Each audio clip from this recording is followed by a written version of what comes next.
کہ جب میں نے کہا ملائکہ سے کہ میں یہ بنانے والا ہوں زمین میں اپنا نائب یعنی اپنا خلیفہ، تو اللہ تعالیٰ فرماتا ہے کہ انہوں نے کہا کالو اتجعل فیہا من یفسد فیہا ویسفک الدماء ونحن نسبح بحمدک ونقدس لک، کہ انہوں نے کہا کہ ہم تو تیری تعریف بیان کرتے ہیں، تو ایسا اللہ انسان بنانے والا ہے کہ جو خون بہائے گا اور وہ کرے گا، فساد کرے گا۔ تو اللہ تعالیٰ نے فرمایا کہ میں جانتا ہوں تم نہیں جانتے، قال انی اعلم ما لا تعلمون، یعنی میں زیادہ جانتا ہوں تم نہیں جانتے۔ پھر اللہ تعالیٰ فرماتا ہے کہ جب اللہ تعالیٰ نے کائنات کے تمام نام، کائنات کی ہر چیز کے جو ہم نے استعمال کرنی تھی اس وقت سے لے کے جب حضرت آدم علیہ السلام دنیا میں آئے یعنی زمین پر تشریف لائے، اس وقت سے لے کے حشر کے آنے کے دن تک ہم نے جو وہ استعمال کرنی تھی چیزیں، ان سب کے نام جو ہیں وہ حضرت آدم کو ڈیٹا فیڈ کر دیا گیا اور سکھا دیا گیا کہ یہ حضرت آدم کے مطلب جو استعمال شدہ چیزیں ہوں گی، استعمال کرنے والی چیزیں ہوں گی، ان کے نام ہیں۔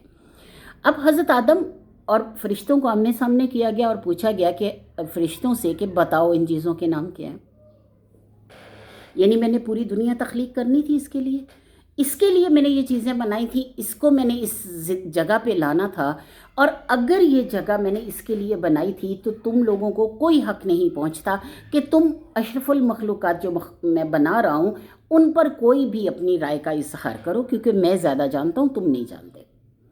اب فرشتوں کو اللہ تعالیٰ نے فرمایا ان چیزوں کے نام بتاؤ، تو انہوں نے کہا قالوا سبحانک لا علم لنا الا ما علمتنا، کہ انہوں نے کہا کہ پاک ہے تو، ہم نہیں جانتے یعنی ہمیں معلوم نہیں ہے، ہمیں علم نہیں ہے، مگر جتنا تو نے ہمیں سکھایا۔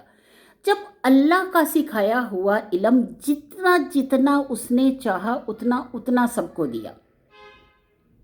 اللہ فرماتے ہیں کہ علم کا وسیع دریا اللہ کے پاس ہے۔ اللہ تعالیٰ نے غیب کا علم کسی کو نہیں دیا۔ اللہ خاص طور پر فرماتا ہے کہ میں غیب کا علم جانتا ہوں، کوئی شخص غیب کا علم نہیں جان سکتا، لیکن جتنا جتنا علم جس کو دیا اتنا اتنا اسے معلوم ہے۔ اب کیا ہے غیب کا علم؟ کیا ہے وہ آدمی جو حضرات کر رہا ہے، کیا وہ اس وقت وہاں موجود تھا؟ اس نے اپنی آنکھوں سے دیکھا، اس نے اپنی زبان سے مطلب اقرار کیا اس چیز کا، اس نے دیکھا یعنی سنا اس نے کہ وہ یہ سب کچھ کر رہا تھا جس پر وہ الزام لگا رہا ہے۔ آپ کو کیا پتا کہ کیا سچ ہے، کیا صحیح ہے، کیا غلط ہے؟ آپ نے کبھی اس شخص کے بارے میں جو حضرات کر رہا ہے، جو بھی حاضریاں کر رہا ہے، جو بھی وہ کر رہا ہے، کیا آپ کو پتہ ہے کہ وہ نماز پوری پڑھتا ہے؟ کیا آپ کو پتہ ہے کہ وہ سارے جو ارکان ہیں وہ پورے کرتا ہے؟ کیا آپ کو پتہ ہے کہ اس نے کبھی زنا نہیں کیا، کبھی جھوٹ نہیں بولا، کبھی حق کے علاوہ کوئی بات نہیں کی؟ آپ کو کچھ پتہ نہیں ہے، لیکن آپ اس پہ بیلیو کر رہے ہیں، یہ سوچ کر، یہ سمجھ کر کہ یہ حضرات کر رہا ہے۔ اور حاضری کس کی کر رہا ہے؟ اس پر پری آتی ہے، اس پر جن آتا ہے، اس پہ فلاں آتا ہے۔ سورۃ نمل آپ کھول لیں، قرآن پاک کھولیں اور اس کو پڑھیں کہ اللہ تعالیٰ فرماتا ہے کہ حضرت سلمان علیہ السلام کے انڈر تھے جنات۔ حضرت سلمان علیہ السلام بہت بڑی بڑی عمارتیں بنواتے تھے اس سے، یعنی جنات سے، جنات عمارت بنا رہے تھے۔ اللہ فرماتا ہے کہ حضرت سلمان علیہ السلام کی روح پرواز کر گئی۔ اب وہ ایک عصا کے ذریعے ٹیک لگا کے کھڑے ہوئے تھے، 1 ماہ سے زیادہ عرصہ گزر گیا، وہ اسی جگہ ٹیک لگا کے کھڑے رہے۔ ان کی عصا کو دیمک لگی، دیمک لگتے لگتے لگتے لگتے کتنا سلو پروسیس ہوتا ہے اس کا، اور وہ اس عصا کے اس حصے تک پہنچ گئی کہ وہ نیچے جو ٹکا ہوا، زمین پہ جو ٹکا ہوا حصہ تھا وہ مطلب وہ ہو گیا، ختم ہو گیا۔ جب وہ ختم ہوا اور ان کا بوجھ نہیں سہار سکا ان کی لاش کا، تو وہ پھر نیچے گری، یعنی پھر حضرت سلمان نیچے گرے، کیونکہ نبیوں کے جسم جو ہیں وہ زمین پر مٹی پر حرام کر دیے گئے تھے، تو ان کی یعنی باڈی کو کچھ نہیں ہو سکتا تھا، اور وہ جو عصا تھا اس کو دیمک لگی اور وہ ختم ہو گئی۔ یہ قرآن کہہ رہا ہے، میں نہیں کہہ رہی۔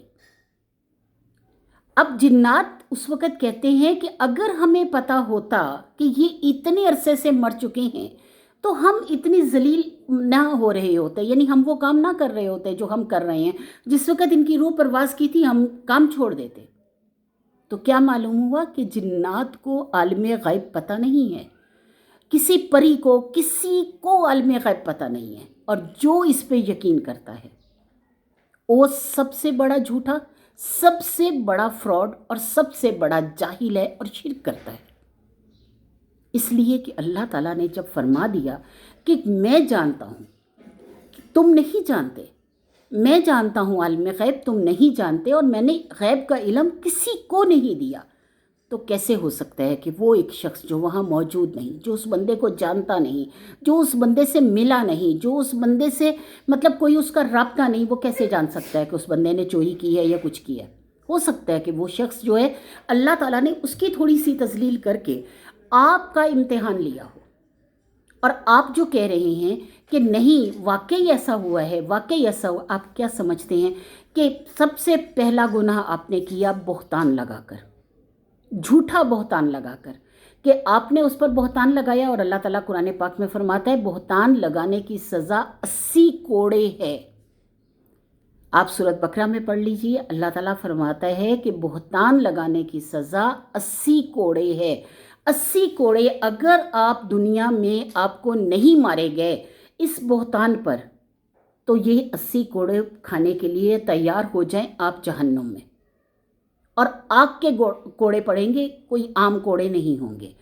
اب جہنم میں آپ کو اس چیز کی سزا بھگتنی پڑے گی۔ اللہ تعالیٰ نے بابل شہر کے ہاروت اور ماروت کا واقعہ بتایا۔ 2 فرشتے تھے، دونوں نے چیلنج کیا ہوا تھا، ان کا واقعہ بتایا، ان سے گناہ ہو گیا۔ اللہ تعالیٰ نے فرشتوں سے کہا کہ ان سے پوچھو دنیا کی سزا چاہیے یا آخرت کی؟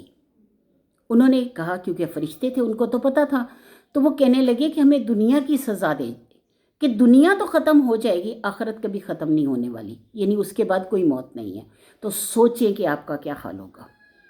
جو اس طرح کی باتیں کرتے ہیں، جو دوسروں پر بہتان لگاتے ہیں، جو دوسروں کو ذلیل کرتے ہیں، سب سے پہلے آپ نے بہتان لگایا ایک سگا بھائی، ایک بھابھی، یعنی جس کے ساتھ ایک رشتہ بن گیا ہوا تھا، جس کے ساتھ اس کے شوہر کا وصل کا رشتہ تھا، اس کو الزام لگا کر آپ نے اس کے گھر سے نکلوایا، اس کو طلاق دلوائی۔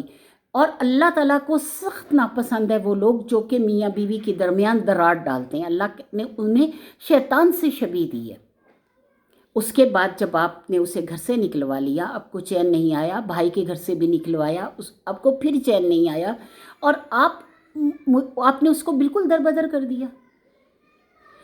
کون سے حضرات ایسے ہیں، کون سی ایسی چیز ہے جس کے بارے میں آج اگر میں جاؤں، میں اپنے دل میں رکھ کے جاؤں کہ ہاں جی پیر صاحب یہ بندہ یہ بندہ یہ بندہ یہ بندہ، یہ 4 بندے جو ہیں نا، یہ مجھے ان پر شک ہے، وہ ان میں سے کوئی ایک نام تو نکالے گا؟ وہ ہو سکتا ہے کہ میں آپ کا نام دوں تو وہ آپ ہی کا نام نکلے۔ تو خدا را اپنے اعمال کی طرف دیکھیں، یہ سوچیں کہ آپ دنیا میں کیا کر رہے ہیں۔ آپ ایک کی 4 سنانے کے قابل تو ہیں، لیکن اگر اللہ نے آپ کی زبان چھین لی، کیونکہ وقت کا چکر تو پلٹتا ہے نا، وہ تو کبھی ختم نہیں ہوتا۔ آپ کو دنیا میں جو سزا بھگتنی پڑے گی، اور آخرت میں اس سے بھی کہیں زیادہ سزا بھگتنی پڑے گی۔ وہ عالم کیا رب تھا جو جانتا تھا کہ اس بچی نے ایسا کیا ہے؟ وہ عالم کیا کوئی خدا تھا جو جانتا تھا کہ اس نے ایسا کیا ہے؟ آپ نے ایک گھر برباد کر دیا، آپ نے ایک فیملی کو برباد کر دیا، آپ نے کتنا بڑا گناہ کیا، اور اللہ کے ساتھ آپ نے شرک کیا، کیونکہ آپ نے یہ قرآن پاک پڑھتے ہوئے، اللہ پر یقین رکھتے ہوئے، کلمہ پڑھتے ہوئے آپ نے کہا لا الہ الا اللہ محمد رسول اللہ، اور اس کے بعد وہ تمام شریعت آپ پر فرض آتی تھی جو کہ اللہ تعالیٰ نے وہ آپ پر معاشرتی طور پر بنا کر بھیج دی تھی۔ نبی کریم صلی اللہ علیہ وآلہ وسلم کے وساطت سے ہمیں جو سنتوں میں پتہ لگا، ہمیں جو قرآن میں پتہ لگا، وہ سب ہم مانیں گے تو ہم مسلمان کہلائیں گے۔ آپ نے سب سے پہلے اللہ کے ساتھ شریک ٹھہرایا۔ اللہ نے کہا کہ غیب کا علم میرے علاوہ کوئی نہیں جانتا، اور آپ غیب کے علم کے لیے آپ نے کہا کہ اللہ کے علاوہ یہ بندہ بھی جانتا ہے۔ آپ سب سے بڑے مشرک ہوئے۔ جب تک آپ دوبارہ اسلام قبول نہیں کریں گے، اس وقت تک آپ مسلمان نہیں ہو سکتے۔ دوسرا بڑا گناہ جو آپ نے کیا وہ بہتان لگا کر، آپ نہیں جانتے تھے، آپ نے اپنی آنکھوں سے نہیں دیکھا، آپ نے کچھ نہیں کیا، آپ نے بہتان لگایا کہ وہ بچی گناہ گار ہے، اور بہتان کی سزا 80 کوڑے ہے۔ اگر آپ کو اس دنیا میں نہیں دی جاتی تو آخرت میں آپ اس کو ضرور بھگتیں گے۔ تیسری سزا جو آپ نے اس کو طلاق دلوائی، اس کی سزا آپ کو اللہ تعالیٰ نے شیطان سے شبیہ دے دی، اور شیطان کا جو حال قیامت کے دن ہوگا وہ آپ سب جانتے ہیں۔ اور چوتھی سزا کہ آپ نے ایک گھر کو برباد کیا، آپ نے ایک بچی کو برباد کیا، اور اس کے بعد ان 3 بچوں کا فیوچر برباد کیا، جو کہ کل کو کوئی اچھے مسلمان بھی بن سکتے تھے، اچھے انسان بھی بن سکتے تھے۔ جب وہ معاشرے کے اس قدر غلیظ اور برے رویے کو دیکھیں گے تو کیا وہ اپنے آپ کو، وہ معصوم چہرے، وہ معصوم دل اپنے آپ کو ٹھیک کر پائیں گے؟ ڈریے اللہ سے، اللہ کے عذاب سے ڈریے، اللہ کے عذاب سے ڈریے۔ خدا را آج معافی مانگ لیجئے ان لوگوں سے، اور اپنے آپ کو صحیح کر لیجئے۔ آپ نہیں جانتے کہ آپ نے کیا حرکت کی ہے۔ خدا را اس حرکت کو آج ہی درست کر لیجئے۔ آپ کا رب بے انتہا رحمت والا ہے۔ اگر آپ پلٹ آئیں گے رب کی طرف، اپنے گناہ کی معافی مانگ لیں گے اور ان حالات کو سدھار لیں گے، کہ ہو سکتا ہے کہ اس بچی کا تھوڑا بہت آپ آسرا بن سکیں، کیونکہ طلاق تو اس کو ہو گئی، آپ اس کو تھوڑا بہت آسرا بن سکیں، تو اس سے کیا ہوگا کہ آپ کا کچھ گناہ دھل جائے گا۔ اللہ کہتے ہیں کہ میں آزماتا ہوں، مال لے کر مال دے کر، خوف لے کر خوف دے کر، اور میں بھوک سے آزماؤں گا، اور میں ان چیزوں سے آزماؤں گا، ان ثمرات کے نقصان سے آزماؤں گا۔